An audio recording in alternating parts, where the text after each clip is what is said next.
Welcome to the session of Justification. I am Nobuhiko Ban from Nuclear Regulation Authority, Japan.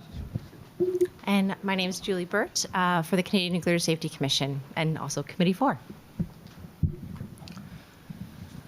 We co-chair this session. We both are members of Task Group 124 on application of the principle of justification. You know well about this principle, so you don't ask what it is, but you will ask how to do it. So that is why this task group was created and a committee for. And let me outline the program of this session. We will start with rapporteur's summary, and then we will have 2 topical presentations. And that will be followed by panel discussion with special liaison organizations. So now I would like to introduce our rapporteur, Dr. Tatsuki Kimura. He is a research scientist, Sustainable System Research Laboratory of Central Research Institute of Electric Power Industry, Japan. Tatsuki, floor is yours. Thank you. So, I'm Tatsuki Kimura from Japan. So, I would like to introduce the summary of contributed posters and pre-recorded videos. Okay. So, for this justification session, so 1 poster and 1 pre-recorded video were contributed. So these presentations were received from Asia and Europe. So Osamu Miyazaki from Japan presented about justification and optimization of pediatric CT in Tokyo suburbs. And Jessica Karen Kotonova from UK provided video presentation entitled What's Safer, the Radiation Dose or the Protective Action? Developing a tool for justified protective action in nuclear and radiological emergencies. So I'll introduce the contribution by Miyazaki. So he reported the evaluation of the current justification and optimization of pediatric computed tomography in Tokyo suburbs by questionnaire surveys via the internet. The questionnaire was answered by over 1,000 emergency hospitals. So based on the results related to justification, the recognition and utilization of the diagnostic reference level was low. However, 80% of physicians choose ultrasonography as the first option in case of acute abdomen. The frequency of CT scans in after-hours period was higher than in working hours because of the lower numbers of pediatricians, pediatric surgeons, and sonographers on duty in after-hours.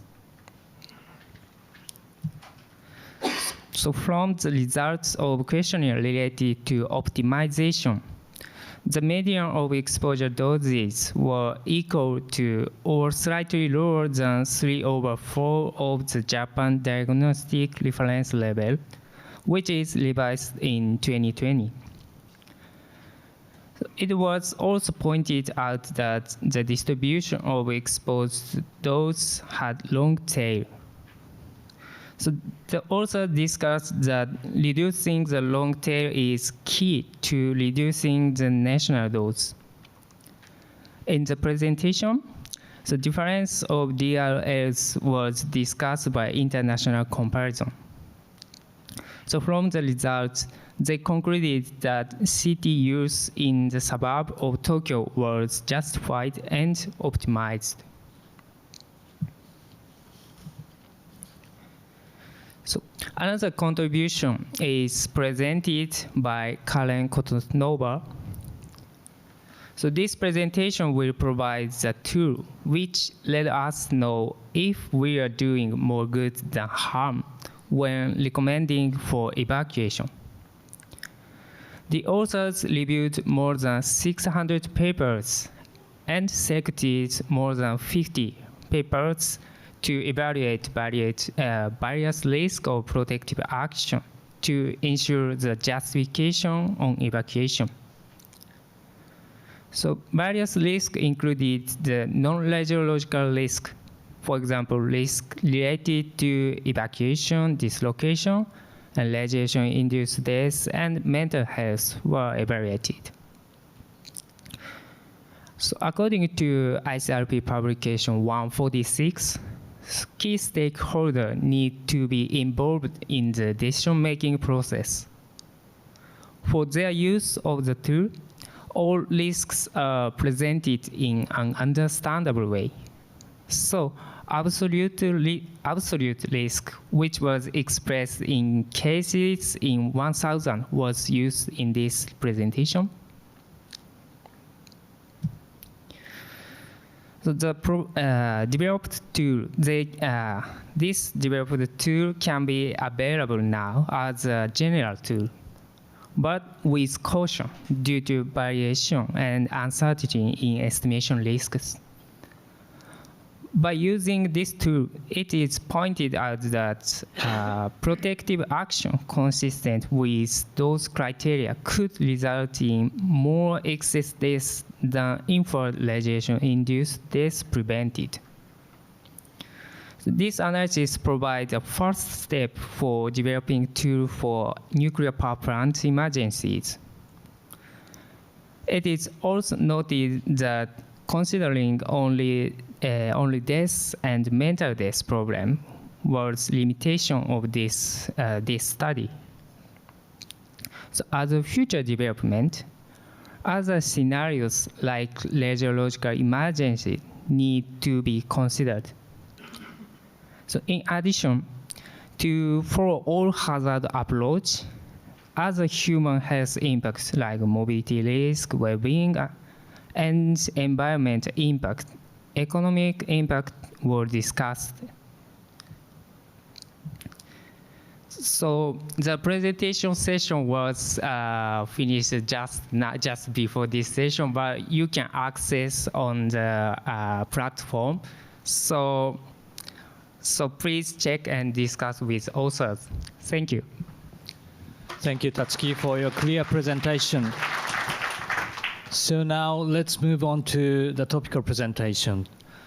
DG124 organized an online workshop in May, and today we pick up two topics highlighted in that workshop. One is an ethical aspect of justification in medicine. And today, Professor Sergio Salerno will give a presentation on this topic. Dr. Salerno is an associate professor in the medical school of the University of Palermo, Italy. He has a long career in diagnostic radiology and involved in professional and research activities, including radiation protection in medicine. He is also a member of Task Group 124. So now, floor is yours. Thank you, Nobuhiko. Thank you for everyone.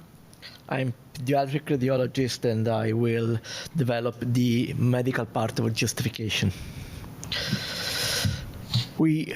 Every one of us know justification. Justification is a unique aspect of our duties every day, and it's a challenging and opportunity that since was published in publication 103. And we have to measure the outcome of our patient, and this was established in the ICRP commentary 13 in 95.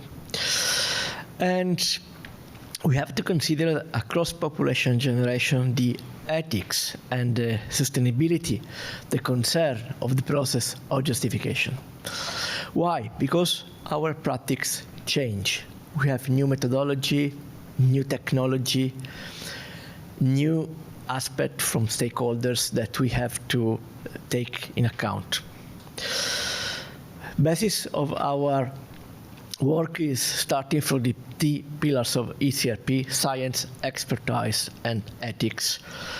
Knowing the science with appropriate education and training, learning from our experience, and a specific training in ethics in radiation protection in medicine, according to das Group 109. We know justification from nearly 30 years in ICRP publication 73 that assess and define the two pillars of justification and optimizations. We have 3 levels of justification actually and 2 levels of optimizations.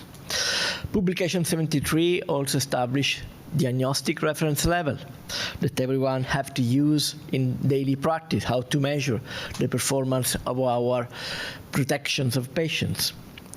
And since publication 103, 25 publications in medicine speak about radiation protections. And they develop DRLs, they develop many topics of integration teamwork, improvement in the environment, recommendations in training, and so on. This is just a quick overview of the publication. The last one is radiation protection in veterinary medicine. So justification for patient procedure. We have to take the first our believe that is more benefit than risk for the patient. So level 1 is exposure should be good than harm. And this is a solid foundation for radiation protection ethic. It's a code of ethics, it's a safety culture. So we have to balance our exposure. Is useless, is unuseless, why we do perform that?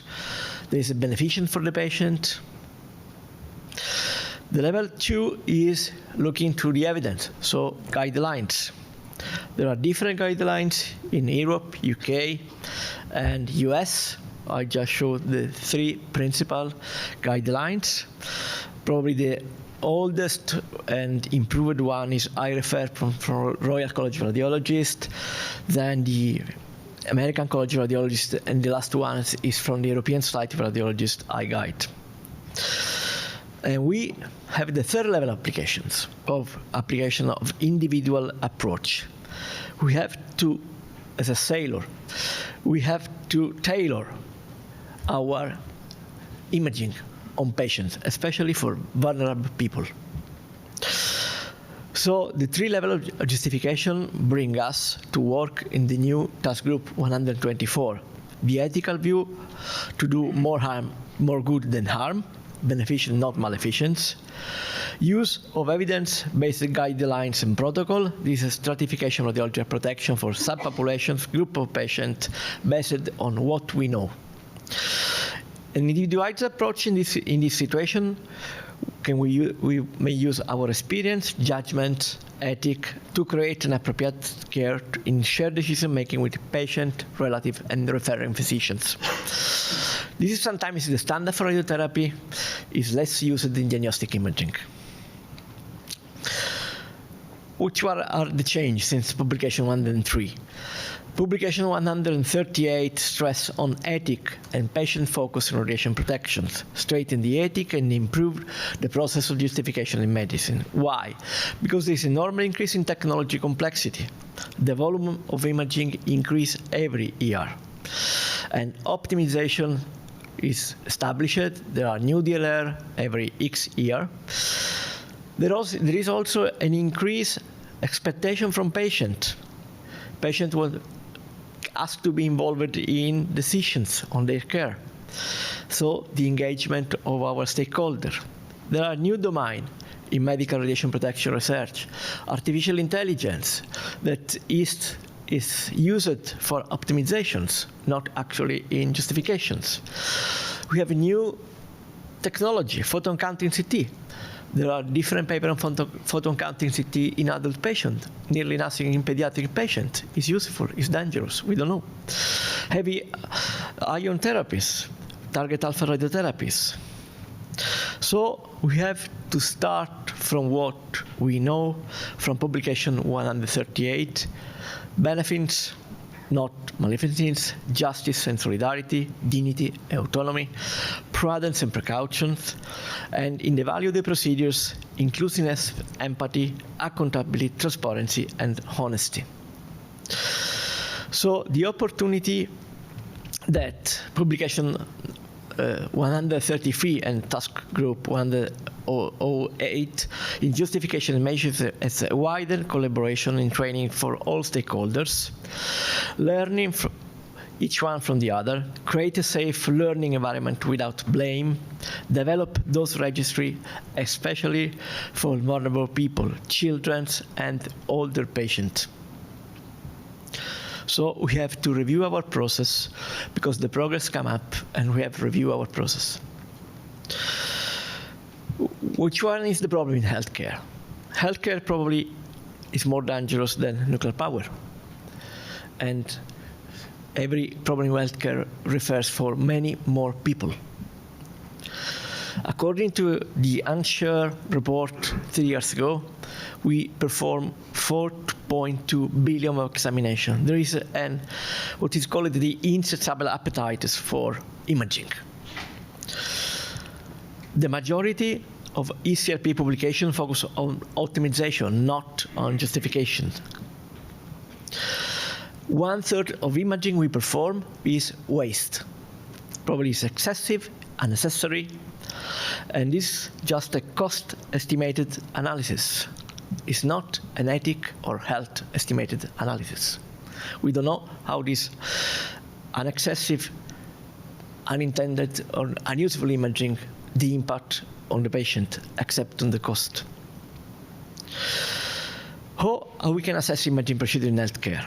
We have to start, I think, from the pediatricians. This is very close to me as a pediatric radiologist and a public expert, allowing quality of our process. So first, access to care, resource.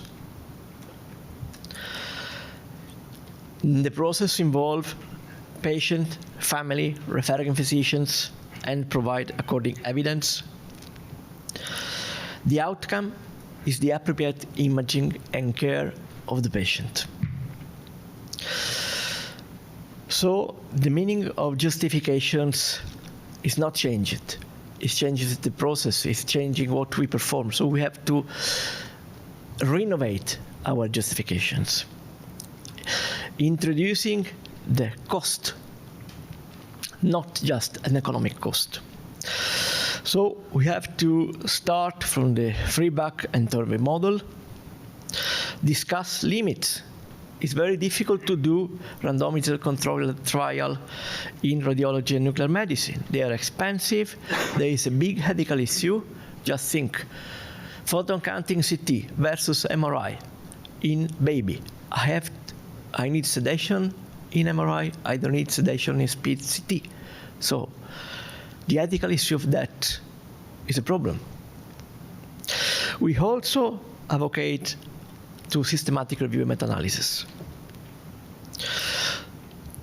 So we have to do the technical perform, the diagnostic accuracy, the diagnostic thinking, the therapeutic thinking, the patient outcome, but also the social effect of what we perform.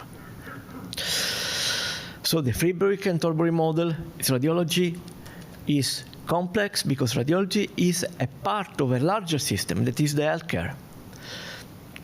The efficacy goes behind quality and accuracy, and level 2 and level 1 of justification probably are not sufficient. The application of any test, physical lab, clinical story, time is important in medical decision making. So, in summary, justification has 3 levels. There are several strategies to measure outcome, but we may have limited research funding or training. We have the Bayesian model to assess the continuous process of quality improvement method. We have to standardize as much. We have to avoid waste imaging. We have to assess our process to the feedback toward model efficacy, and we have to look in systematic review and meta-analysis just to be sure that we are doing the best. Just for the discussion, just to topic for our discussions, is level 2 justifications currently up in your country? Is a problem on level 3? The main problem sometimes is time. We are pushing much more examinations in our machine, and we don't have time. Or we have a lack of guidelines. The presentation before I speak was underlying 2 different guidelines for acute appendicitis, same country, Japan. The justification should be more carefully individualized, the random protocol. We have a lot of vulnerable populations. In my country, there are a lot of elderly people. They are vulnerable. Probably the imaging is right, the therapy is not right for the body, so the imaging became waste. We have pediatric patients that are more vulnerable to radiations. We have people that do a lot of recurrence exposure. There are obstacles for applying the principal justifications. For level 3, probably one is time. Which guidance could be helpful to improve the application justification principle? I thank you for your attention. Thank you, Dr. Salerno, for your insightful presentation. So now I would like to accept questions to him. Anyone?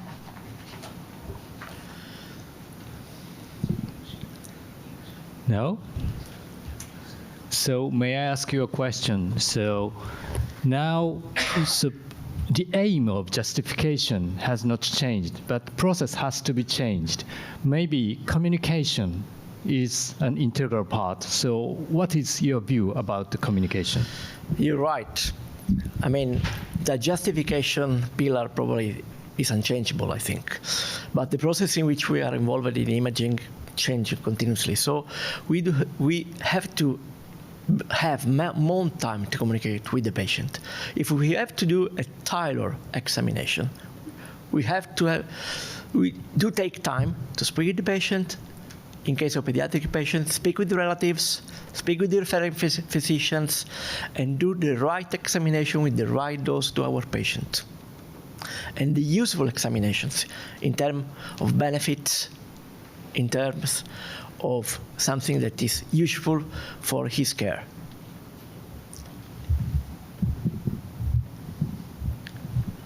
Any questions? No? Oh, yeah.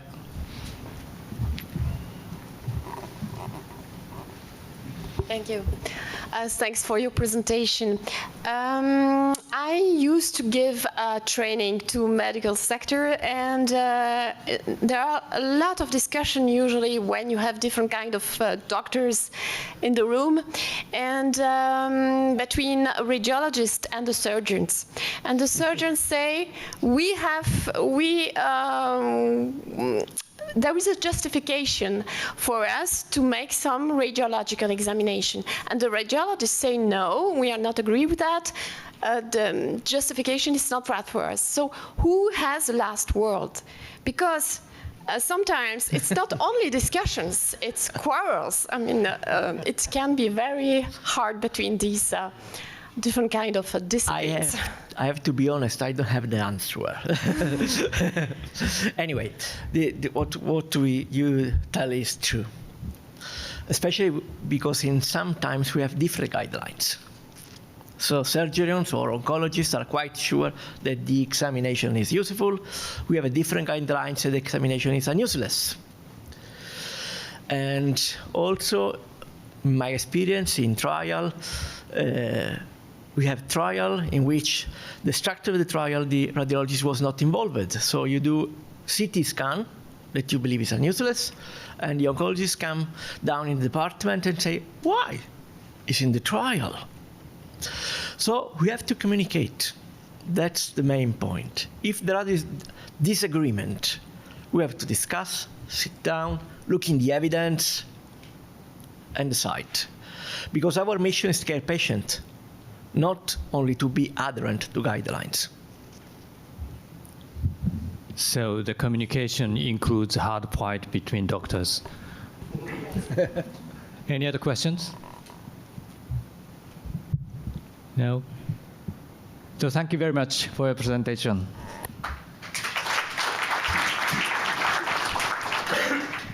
So another topic highlighted in the May online workshop was all-hazard approach.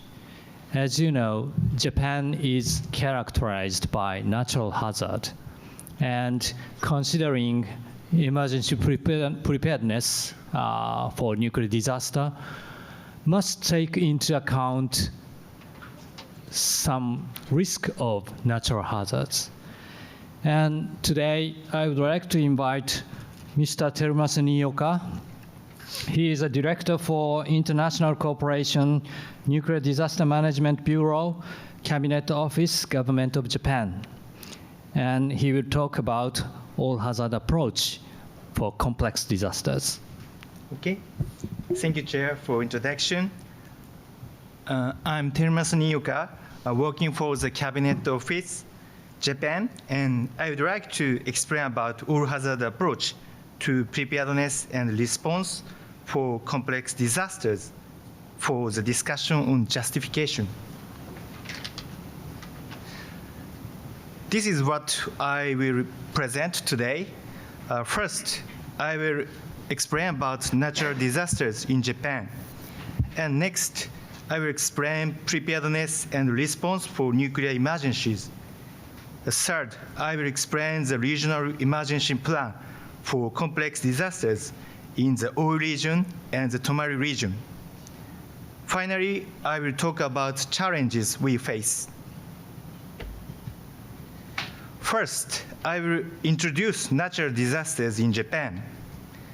Because of geographical and topographical conditions, Japan is prone to natural disasters.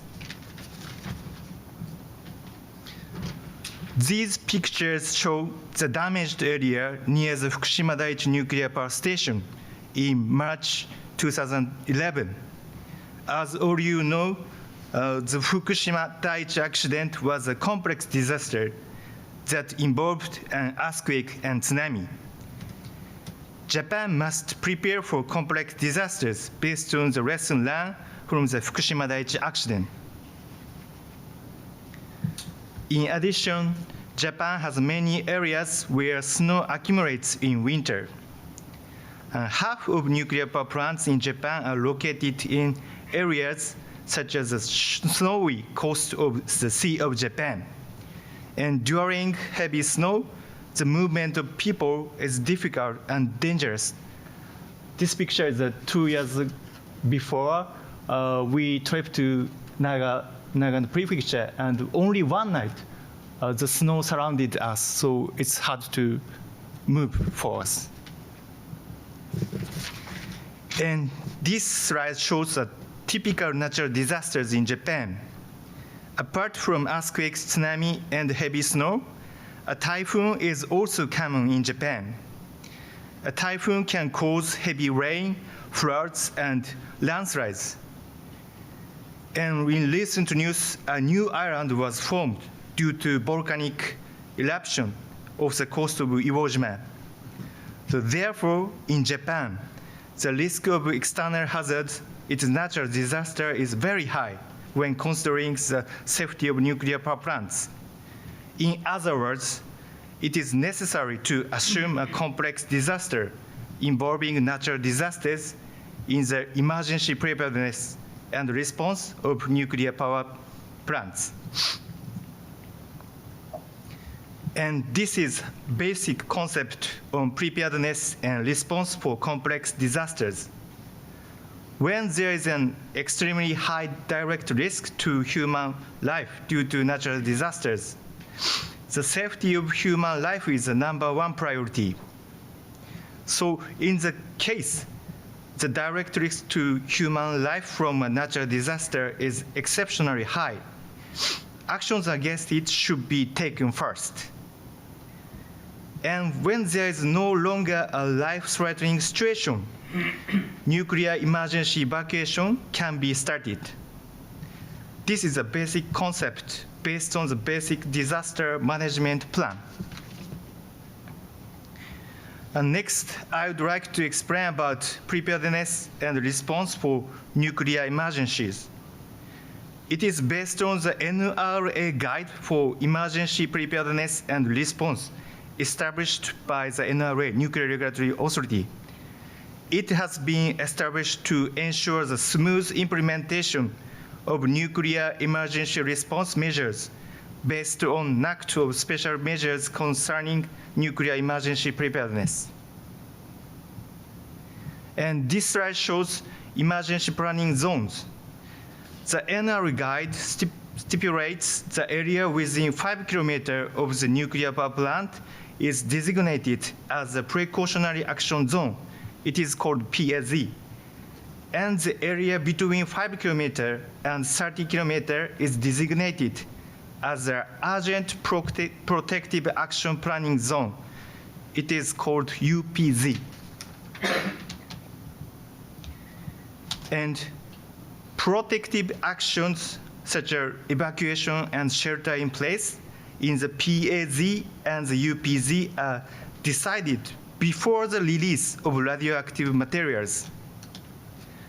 Depending on the status of nuclear power plants, there are 3 emergency action levels: alert level and site-related emergency and general emergency. Basically, the residents in PAZ within 5 kilometers have to evacuate outside PAZ. On the other hand, the residents in UPZ between 5 kilometers to 30 kilometers have to shelter in place within UPZ. This slide shows the evacuation scheme for PAZ. As I explained, basically, the healthy residents in PAZ have to evacuate outside PAZ in the event of general emergency, GE. On the other hand, the elderly and the infant will take a lot of time to evacuate. So they have to prepare evacuation earlier than healthy residents. And they have to evacuate in the event of site area emergency, SE. And severely sick who may suffer enhanced health risk due to the evacuation will shelter in place. It has been set in this way from the lesson learned of the Fukushima Daiichi accident, which resulted in the death of severely sick patients during evacuation, as we saw the other sessions. Based on these concepts of the NRA guide, regional evacuation plans are formulated taking into account the actual situation of each region.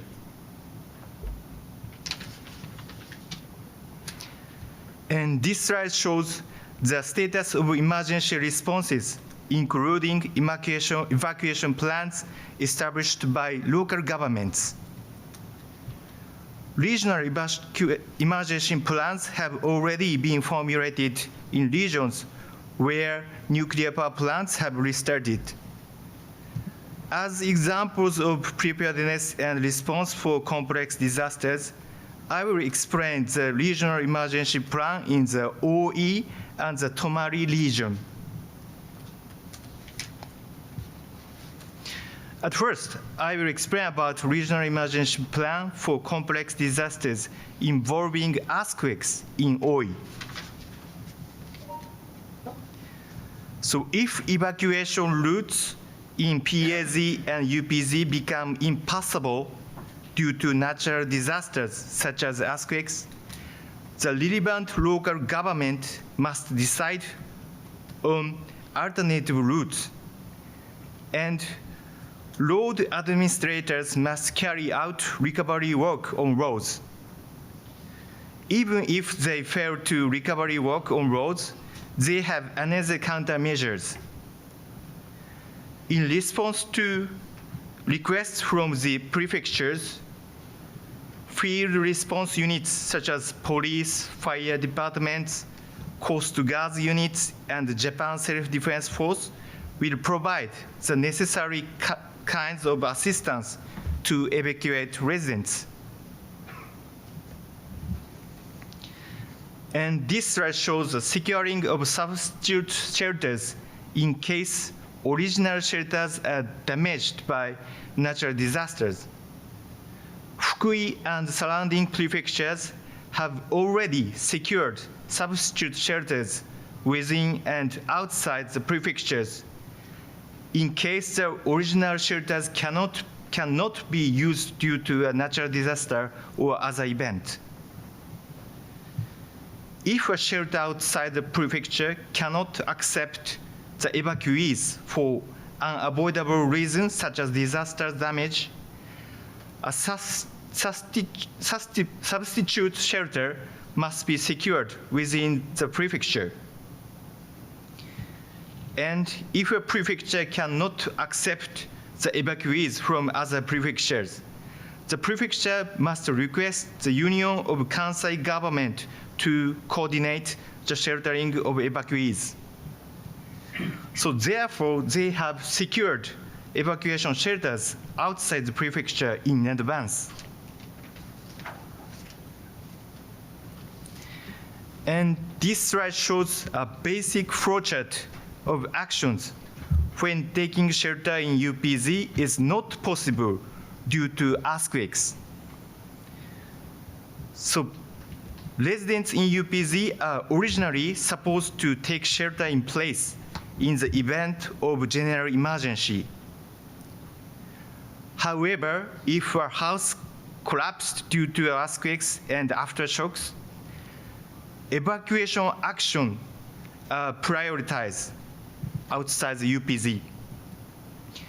In this way, the OE region has formulated emergency response plans that take into account complex disasters caused by earthquakes. Next, I will explain about regional emergency plan for complex disasters involving heavy snow in Tomari, Hokkaido.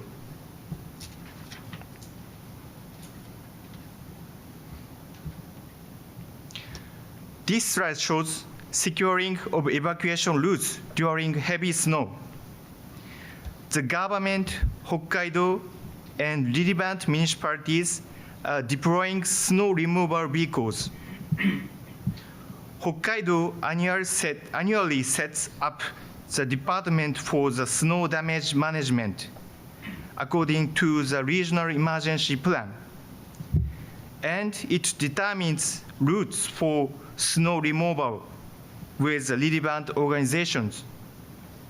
And it conducts snow removal in an ordinary time as well as in an emergency time.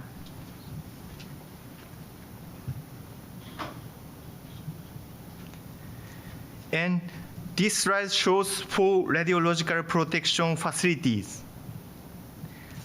As I explained, evacuation scheme for PAZ, severely sick who may suffer enhanced health risks due to the evacuation will not be evacuated. They will be transported to a nearby radiological protection facility equipped with a radiological protection function.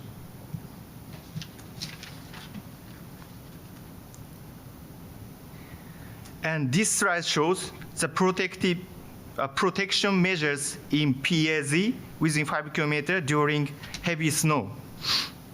Originally, infant and elderly are supposed to evacuate in the case of site emergency. And healthy residents are supposed to evacuate in case of general emergency. However, in case of heavy snow, priority is given to shelter at home first. After the weather is getting better, they will evacuate. And severely sick persons will be evacuated in a nearby radiological protection facility after the weather is getting better. To summarize the example of two regions, evacuation plans are formulated taking into account the actual situation of each region, including the preparedness and response for complex disasters. However, there are challenges.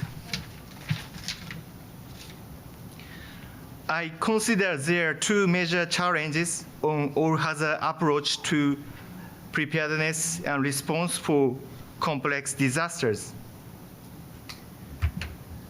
First, regarding assumptions on type of scale of disaster to consider. It is difficult to decide how far we should assume and prepare for them.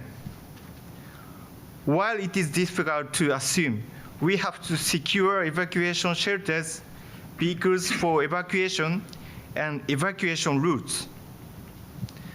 The second challenge is decision-making under large uncertainty. We have to consider justification and optimization of protective measures against radiation exposure. And we need to balance the risks from the radiation exposure, protective measures, and other hazards. So this is all my presentation. Thank you for your attention. Thank you, Mr. Nioka. So questions? Any questions?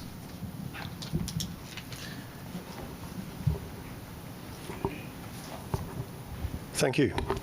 Ivan Williams from Panzer, I sit on C3.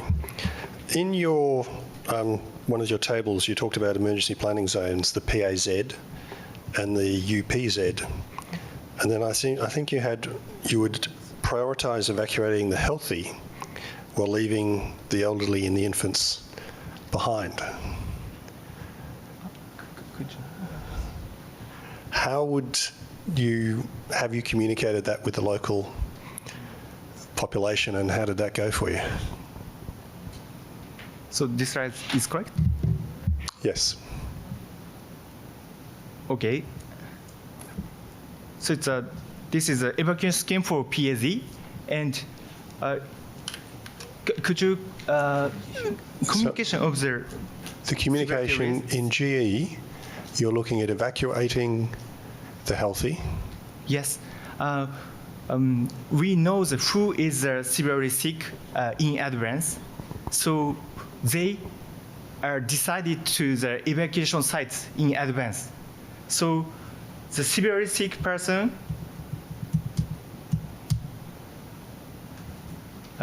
can be transported to these radiological protection facilities. So have you communicated this plan with the local community? Yes, local committee communicate to sick these persons. Does that answer your question? Sorry. I just thought from the explanation it implied that you'd be leaving, that you wouldn't be evacuating necessarily entire families. Ah. And the implication is that you'd be leaving elements of families behind potentially. I think it depends on their municipalities. They decide the rules. So some municipality maybe decides the family, including family, have to stay these facilities. But usually only the person whose health risk increase due to the evacuation will stay these facilities. It's a basic concept. Okay. Of course, the patient, nurse, and doctors have to stay these facilities. Yeah. So, if my understanding is correct, so basically, when planning the evacuation, so developing the evacuation plan, each municipality identifies who are the vulnerable people and when they leave. Right? Yeah, you're right. Yeah. Other questions? No other question? Yep.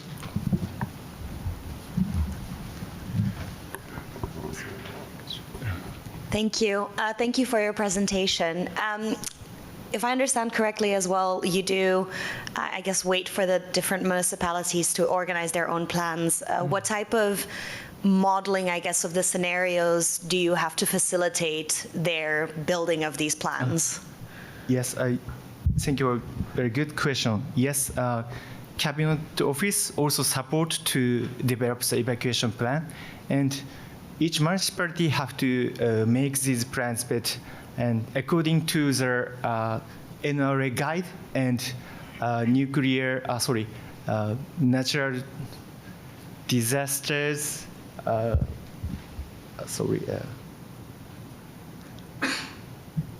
Could you sorry, back to my slide?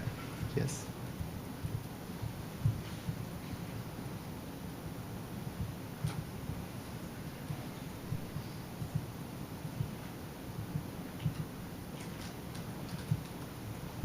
Okay, sorry, I don't have a slide, so mistake. Yes, and yes, we have two major acts. One is related to nuclear, and the other one is natural disasters. So local municipalities have to develop the evacuation plan according to two acts, and we are like a check the if these evacuation plan is according to these rules. Is correct? Yeah. Okay, thank you. Okay, Mr. Nioka, thank you very much for your presentation. Thank you very much. And now we move on to the panel discussion. And now I hand microphone over to Julie. Thank you so much to our wonderful topical presenters. So we're going to hear from several of our special liaison organizations, starting with IRPA, then OECD NEA, World Health Organization, and finally IRPA. But before we start firing questions at them, I've asked each of them to prepare a short introduction, an elevator pitch, or a 3-minute thesis. So I'm a radiation biologist by trade, but I'm embracing my inner social scientist, so we're going to do a quick experiment today. Please raise your hand if you know what a 3-minute thesis is. Please, thank you very much. Not very many people. Please stand up if you have delivered a 3-minute thesis before. Excellent. We've got an expert. Please come to know. So you will notice that our panel members did not stand up. They are doing this for the first time, and I'm very excited that we're going to try something new today. So our first 3-minute thesis will be delivered by Dr. Bernard Leguin, the current president of IRPA, and of course our IRPA representative for Committee 4. After training as a medical doctor, his extensive career has enabled him to gain experience in radiotherapy research laboratories, nuclear operations, as well as expertise in nuclear safety, radiation protection, and health at an international level. He basically does it all, and he's going to be our very first 3-minute thesis. So please, you have the floor. So, dear colleague, you are not alone. We are two now. Well, next slide, please. Yeah, so only one slide. 3 minutes, 3 axes, 3 steps. When we organize a survey into the IRPA Associate Society about justification, justification was recognized to be an important issue. But judgment or justification are not straightforward. That is currently poorly understood or applied in some quarters. So I propose 3 steps. Because first step, there is a lot of confusion. It's very important to define what is justification. And from my point of view, the key word is benefit. A decision based on a positive net benefit, so based not alone, but on the balance of risk and benefit analysis. 2 possibilities: benefit for individual, for example, for patient, exposed person, or benefit for a group. It's the case, for example, actually we talk a lot about relaunch of nuclear energy and for sustainable development. In this case, you have not only electricity, but beyond electricity, you have desalinization, heating of city, hydrogen production. So the benefit is for the society and not for individual. Second pillar. Well, okay, now I have well understood how to take a decision for justification. Benefits should be calculated in a multi-parameter approach. So you have to take different parameters. Of course, it will depend on the situation. You have different exposure situation, plan situation, existing or emergency, and of course the parameter will be different from one situation to another. Well, we discuss a lot about the importance to take ethical values. For example, decision on use of non-medical imaging, or on non-irradiation imaging or irradiation imaging, exactly what you explained. For example, we have also other questions, for example, for security in airport. Is it important for security reason or not? And also for quality of life and other parameters, concept of well-being for treatment, or for example, well-being about evacuation with the previous presentation, evacuation of elderly people in case of emergency during a nuclear accident. Well, many parameters to assess the right balance, and so an analysis to decide to do or not to do. And my last pillar, we will probably the most tricky question. Who will take the final decision in a stakeholder process? Because in the different situation, it's not easy because you can have many conflict of interest between individuals, in a group of people, or in a society. For example, about imaging. Well, this is practitioners, medical practitioners, family doctor who will decide to prescribe. But at the end, this is a radiographist and the health physicist who will take in charge. And they know quite well the risk, but probably not so much the family doctor. So, well, who will decide at the end? And for example, in this case, we observe that we don't, okay, we are talking about justification, but based on 4 million of exam, we don't observe a real decrease. And also, I think it's fundamental to have an ethical participation in the process. And in this case, how to avoid that judgment may reflect the personal view. Personally, I am an expert, but also I can have some personal view, and then this can influence on the decision. Can be a political view, and based on economical criteria. So it's very important also to take this into account. That's all.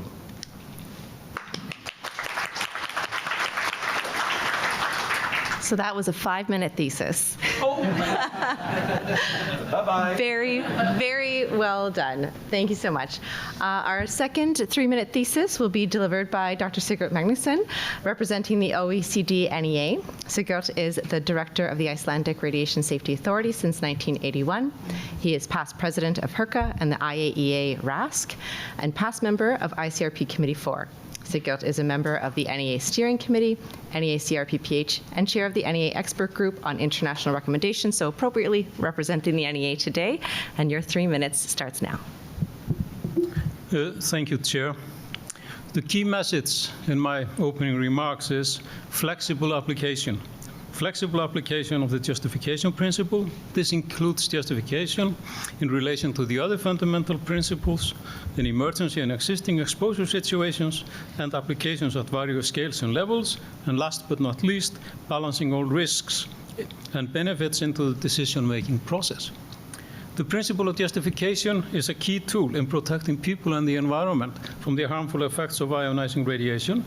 It's been used for many years and helps to create a culture whereby policymakers, regulators, and practitioners follow the underlying aim to do more good than harm.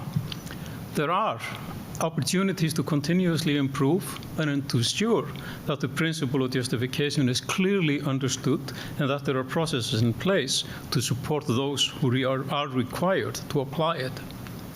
We applied justification at various levels and scales, such as justifications of new nuclear technologies, medical diagnosis and treatment, industrial practices, or protective actions for consequence management of a nuclear emergency. Therefore, the principle must be sufficiently flexible to accommodate these various activities, and we need graded approach in its application.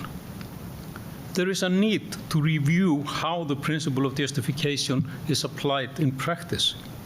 We need greater clarity to better understand the interactions between the three fundamental principles of justification, optimization of protection, and dose limitation.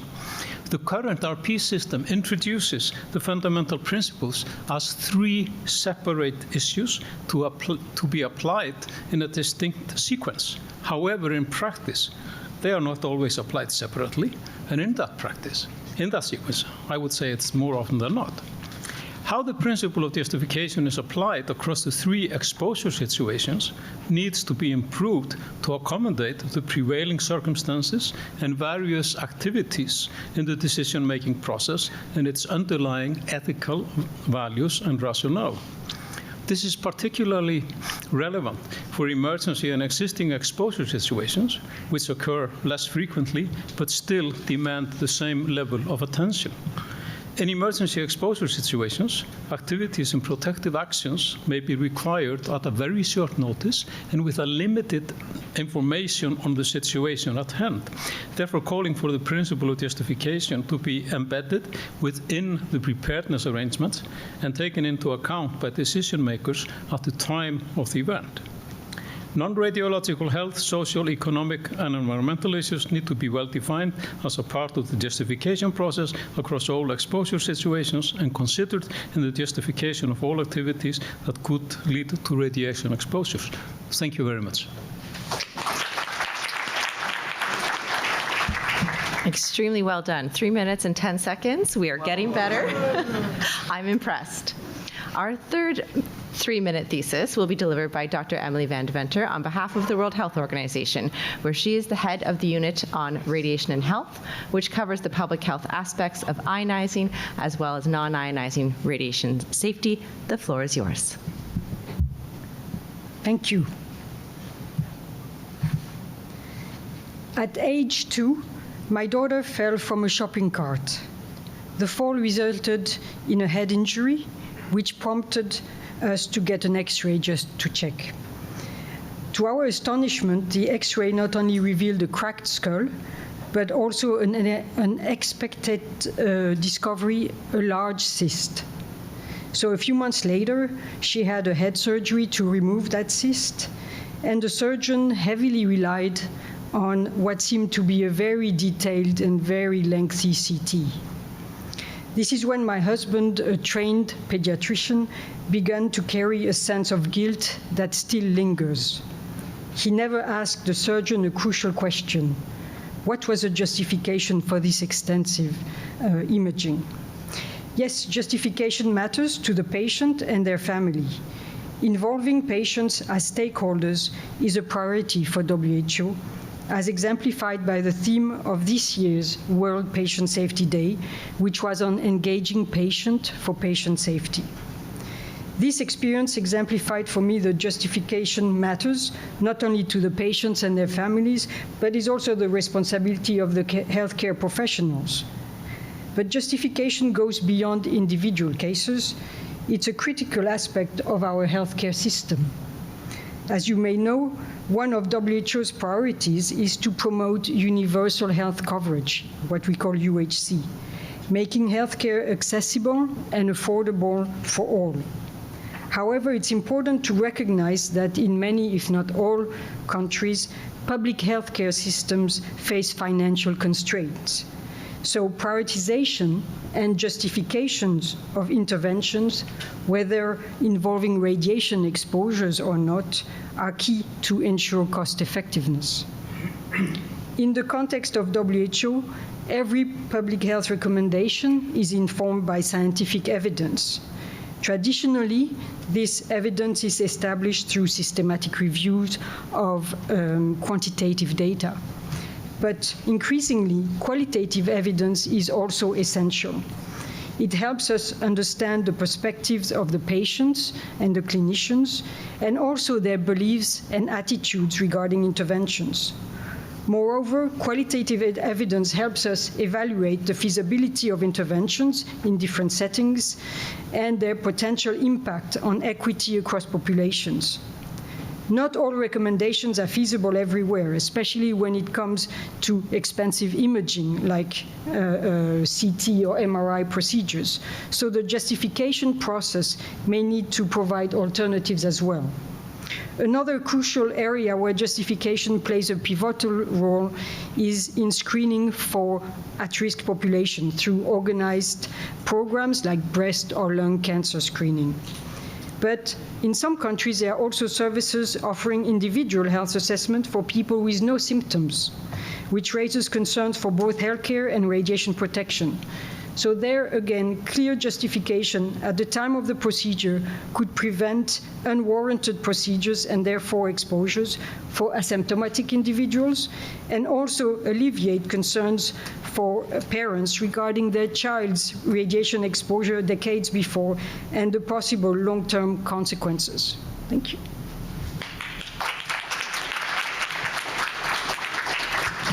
Thank you for sharing those insights. And now for our final 3-minute thesis, which will be delivered by Dr. Ola Holmberg, representing the IAEA. Ola is the head of the Radiation Protection of Patients Unit at the agency. He's a medical physicist who has previously worked in Sweden, Ireland, the Netherlands, and Denmark. And the floor is yours. Okay, thank you. Thanks, so I don't know how to follow that, but the instructions I had was to, per 3-minute presentation, present how the IAEA thinks about the principle of justification, which is difficult enough, and to use one slide with mainly graphics. So I want to start looking back at how the issue of justification of medical exposure has been approached in the overall radiation protection system over the years, just for 1 minute. And maybe there are some things we can, some patterns we can see in this. It wasn't really until ICRP publication 9 in 1966 that protection of patients came to be included in the international recommendations with a short statement that you can take some measures to reduce medical exposures without the loss of medically important information. And fast forward to ICR publication 60 from 1990, there is a section on medical exposure, which is 1 page from a 200-page document. And the ICRP states that medical exposures are clearly justified because the procedures are usually for the direct benefit of the exposed individual. So that's 100 years later there. And it's why I indicate here in this slide a J for justification of medical exposures and some sort of reluctance here to it. It still receives relatively little attention when you consider its importance. So at the IAEA, it was considered that the principle of justification of medical exposures needed a push to have a stronger implementation in practice. And we started at the IAEA in 2007 to explore the topic more broadly in consultancies, not only with radiation protection experts like yourself, but also with experts in law and ethics and health economics, etc. And later on with the involvement of other international organizations and professional bodies. So I've illustrated here that we held joint meetings with other organizations. We launched the AAA campaign for strengthening justification implementation with awareness, appropriateness, and audit. And we issued the International Basic Safety Standard, which contained more about justification of medical exposures than in previous of these safety standards. We issued the Bonn Call for Action together with the WHO, where the very first call, as you can see here, was on strengthening the implementation of justification. And we also held technical meetings, workshops in different regions, published papers, guidance, videos for the public, etc. So in the end, I believe that now there's a lot more acceptance for the need for a strong implementation of justification in medicine than only 10, 15 years ago. But what we have now is the issue of recurrent imaging, which I'm illustrating at the bottom of this slide, where maybe 1 million patients accumulate radiation doses above 100 millisieverts, and perhaps 1 in 5 of those is under the age of 50. So in relation to this topic of justification, we have, for example, the issue that when a series of imaging procedures can be reasonably foreseen for a patient, it may be that we should think about the cumulative benefits versus the cumulative risks and weigh these against each other. But this is not in the current radiation protection system. And again, I think there's resistance to even discuss this issue, let alone to introduce and implement this issue. So from the point of view of the IAEA, this issue is being highlighted again, and we've issued a joint position statement, held a consultancy to explore the common ground with other organizations, drafted publications, etc. So in a nutshell on this topic, justification of medical exposures is a complex area which can meet a lot of resistance, both in theory and in practice, but where the IAEA is doing its best to highlight the importance of the principle and to assist in the stronger implementation of this principle in medical exposures. Thank you very much.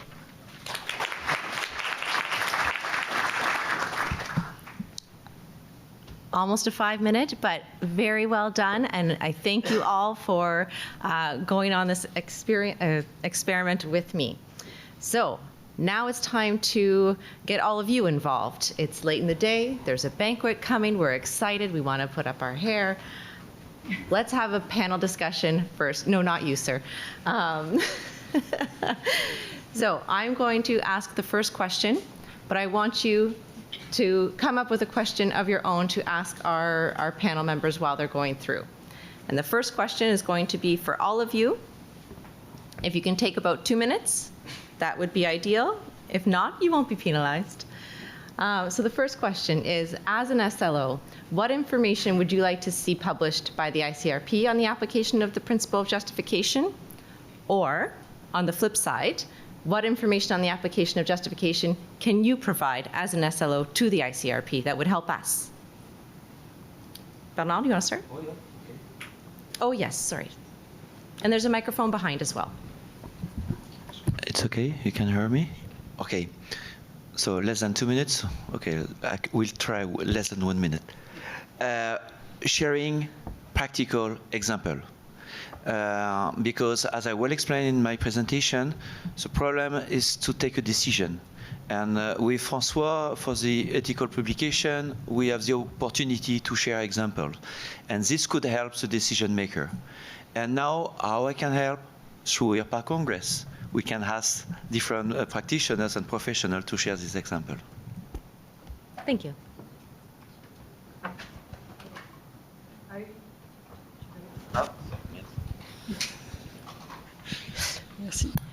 I would concur with what Bernard said, and examples would include in the previous talk that we had about triage in emergencies and evacuation and so on. This is an important topic, and I think there may have been some misunderstanding, but I think we need to have ideas about how to prioritize, for example, a young person with cancer versus an older person who is healthy. How do we do this? These are some of the examples that we may come across. Thank you. I'm here representing the NEA today. However, my day job is a regulator in a small non-nuclear country. The membership of NEA is a good mix of regulators, TSOs, academia, and industry. But having been a regulator for more than 40 years, I would like to address this question from the perspective of a regulator. What we need as regulators is a science-based, comprehensive, and clear radiation protection system that can be applied in the regulatory framework in an efficient way. Any changes in the RP system, especially those likely to lead to a change in national regulatory frameworks, must be justified as leading to clear proportionate benefits in comparison with the current system. The justification principle and its implementation has evolved over time. However, there is a need for further improvement and guidance to enhance effective application in the regulatory framework.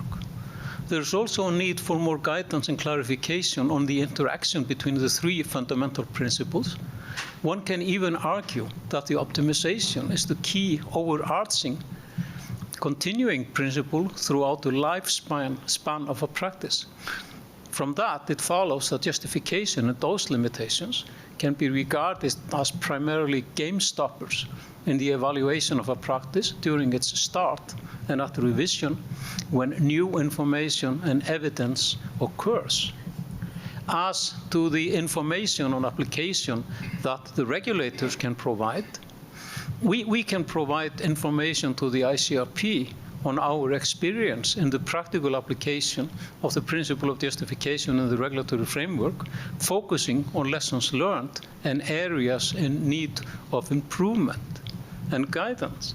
And now putting my hat on as a former chair of HERCA, the Association of European Radiation Safety Authorities, HERCA has offered to the ICRP to road test any proposals for change, any proposed change in the radiological protection system to address its efficient applicability in the regulatory framework.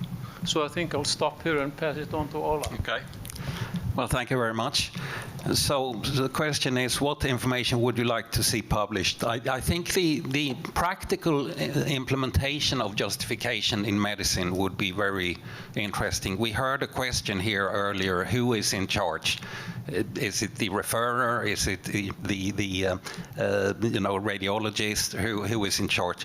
And essentially also in some of the international basic safety standards versus the European Euratom basic safety standards, we may give slightly different interpretations of this.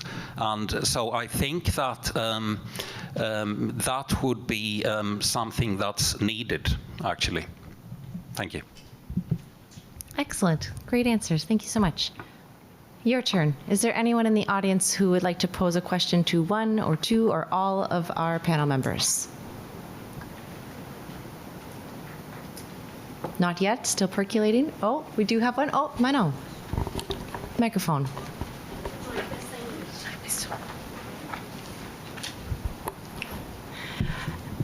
My question is to everyone on the panel. Dr. Devender, you mentioned in your personal experience that your husband failed to ask the justification, but for regular patient or family with no knowledge in radiation safety or medicine, how can we help them to understand the principle of justification and to get them involved in the process so they can take reflected decision with the physicians? Thank you for your question, which is actually a very good one and timely. As I mentioned in my very short presentation, the fact that I didn't say that, but since 2019, we have a new resolution in WHO on patient safety. And together with that, there's an action plan from 2021 to 2030 that describes a number of actions to be done by countries with respect to patient safety. And every year there is a World Patient Safety Day now on 17 September. This year, the topic was engaging patients for patient safety. And so we had a webinar with 6 of our NGOs in official relations with WHO, including ICRP, ISR, ISRT, IOMP, and so on. And when we decided on the agenda, we first thought engaging patients, what does that mean? Mostly it means educating them or informing them about the dose they may receive or whatnot. But then when looking at the document, at this action plan, we saw that the first strategy is to include the patient as a stakeholder in the guideline developments.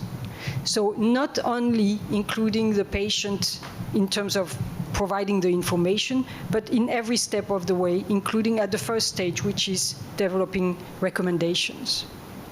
I hope that answers your question. Thank you. Would any of the other panel members like to add?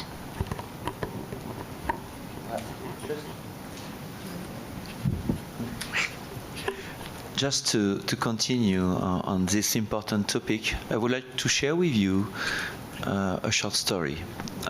We organized in Cape Town in South Africa a NIRPA Congress, a global congress, and I had a presentation on culture. And at the end of my presentation, during the coffee break, someone from the assistant came to me and explained, well, in case of treatment and concerning children, the decision about the justification is not only the physician, the radiotherapist who will decide, but in Africa, it's not only the parents, but all the family. And if you don't succeed to explain to the family, unfortunately, the chief can say no. And that's why what you well explained, I completely understood what you wanted to mention, because, for example, in some country, it's probably more, the importance of this stakeholder involvement with the family is fundamental.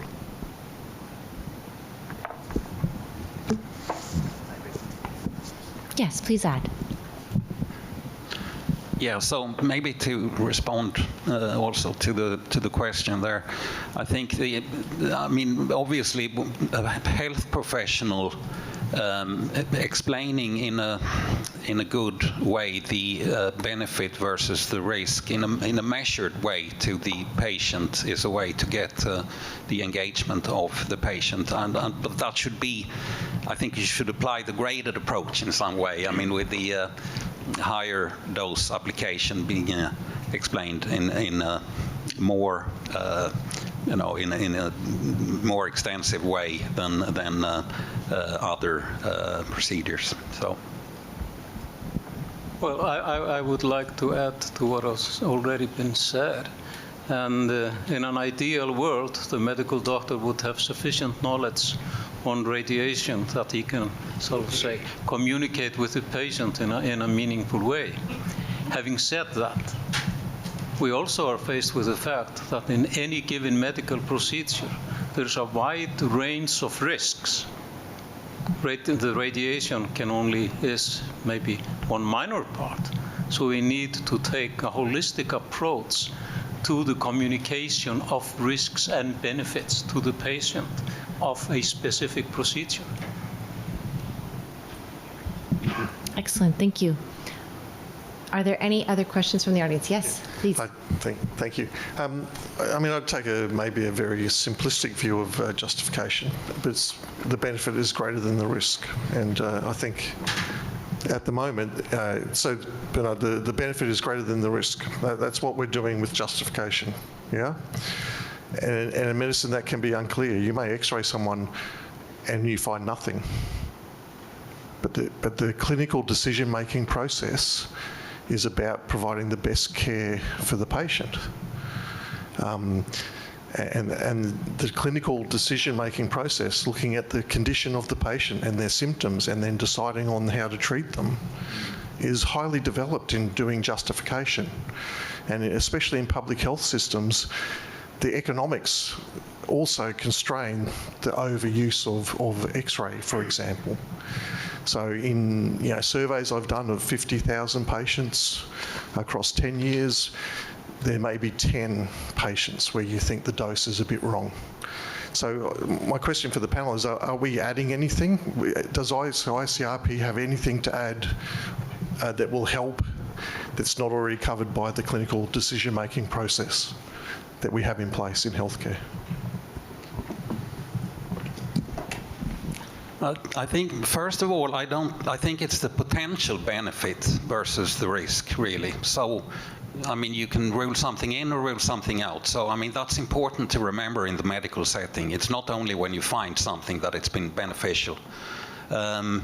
Yes, I do think ICRP can add something. If we look at, and I think we heard in Professor Salerno's presentation too, if we have essentially 20 to 40% of medical exposures in imaging being unjustified, essentially, I do believe that ICRP can provide guidance on how this situation should be made better.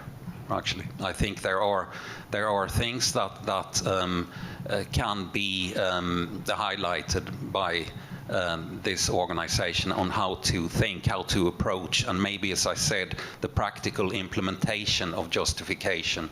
There's still work to do on that, I think.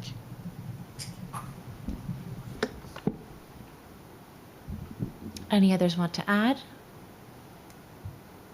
Okay, we can squeeze in one. Oh. Well, yeah, I mean, I wanted to add a comment, and I've lost it. So.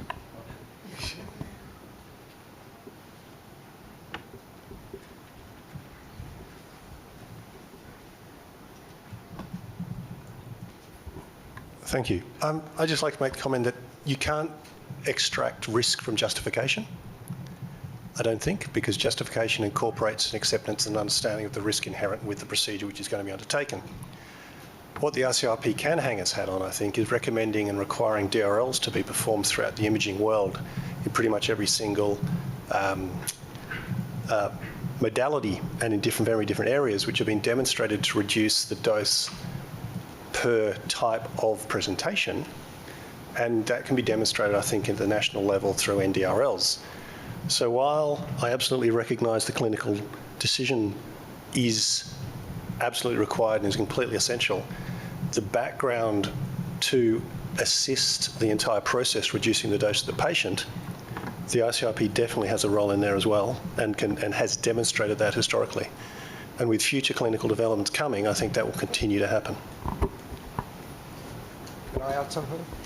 Just to go back to the comment here and everything and the questions that have been asked, one of the things I think ICRP can do is encourage the adoption of policy frameworks which in the medical sector that make justification a requirement.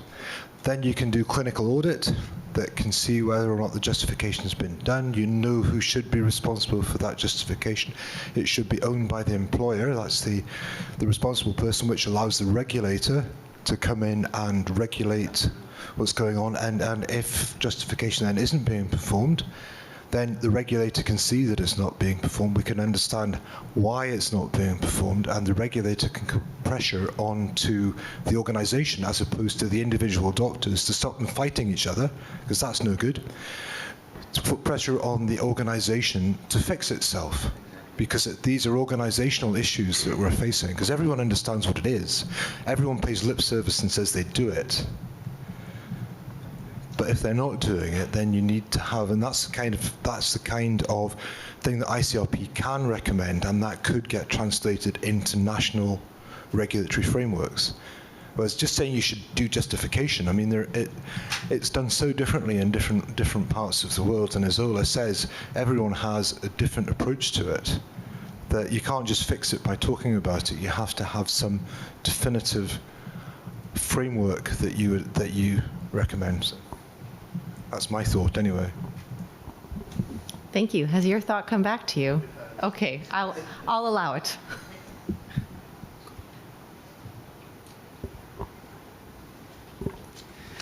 The ALARA, as low as reasonably achievable, is the think the most the powerful single principle that is accepted and used in the clinical medical imaging field. But the concept of reasonably achievable is still vague, and up to now, I think we didn't have many options to make a better, reasonably achievable lowering the radiation dose. But nowadays, the AI technology is coming into medical imaging field, and there's a lot of, actually, too many AI applications are being developed and deployed. So I think if it will be beneficial if the ICRP could give some mentioning of encouraging the use of AI in medical imaging field to further develop the focus on the regionally more the improving the effort of the ALARA principle. Oui, Bernard.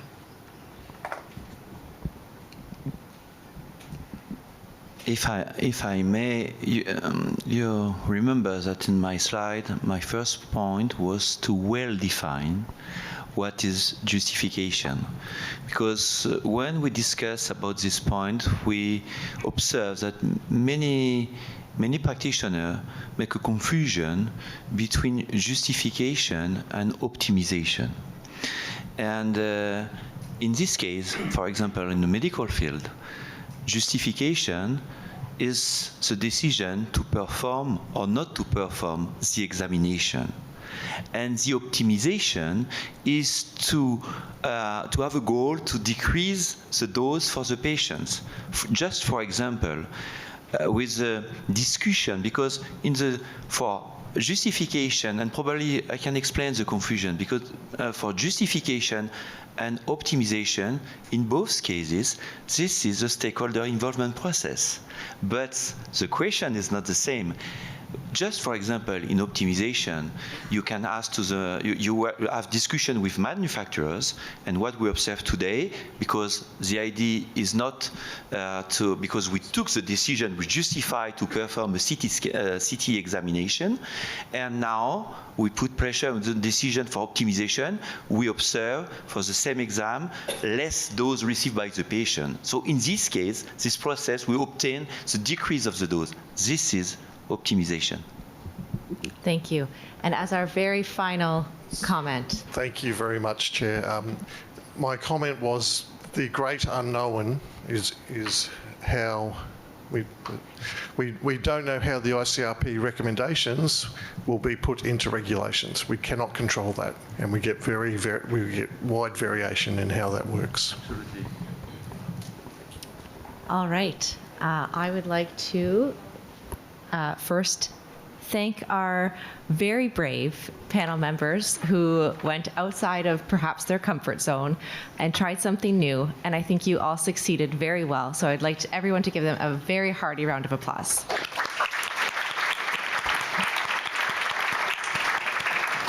And finally, I would like to thank you as the audience for participating and being so engaging. This was one of my favorite sessions, and I think that might be a little bit biased, but thank you so very much for being such a great audience. So just a final comment from me.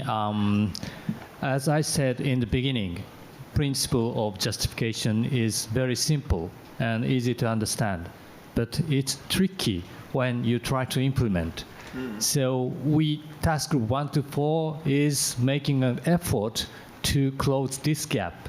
So I would like to ask you all to stay tuned and give us your feedback as appropriate. Thank you very much.